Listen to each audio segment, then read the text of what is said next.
今回はこの壁にペグボードを貼っていきます。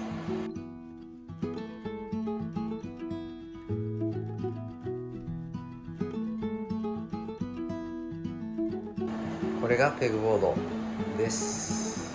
それでは今回こちらの壁にこのペグボードをつけていきます。でここは賃貸なんで、こういうアジャスターですね、カインズさんで売ってるやつです。これ使ってみたいと思います。この可動領域が73から89まで伸びるんで、それで75ぐらい見て突っ張っていきたいと思います。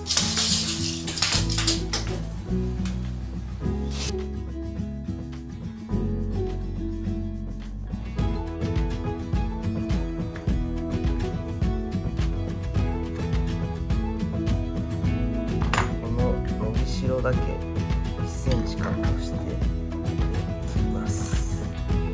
これが伸びしろです。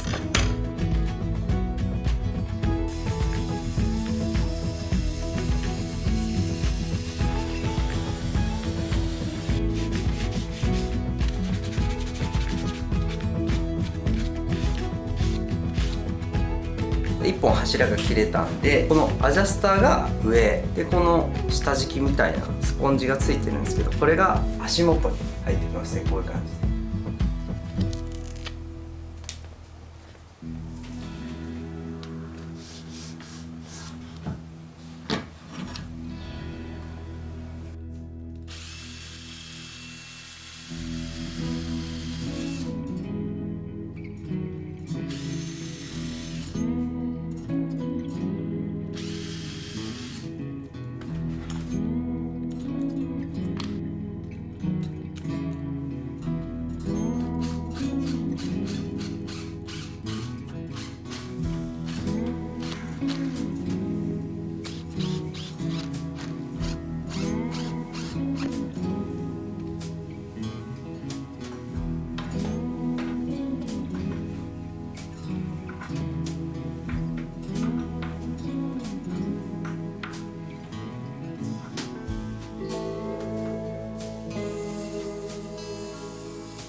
これは付属でついてます。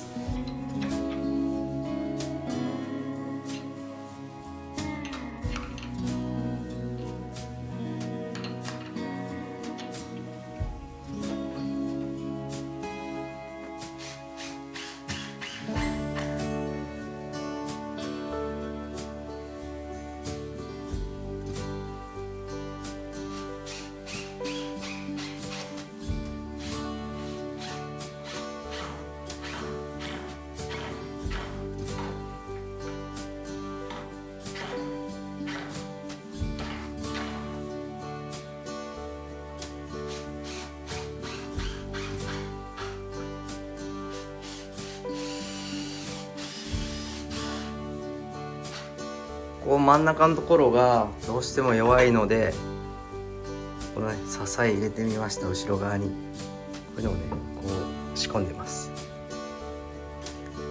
で上側のボードをここから縫うことによってここがピタッとねくっつくという作戦です。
れはあるあるかもしれませんね。こうつけたけど、壁つけたけどドアが当たるっていう。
こういうペグボード用の金具がありますね。すごい。これを入れてこすだけ。いろんな形ありますね。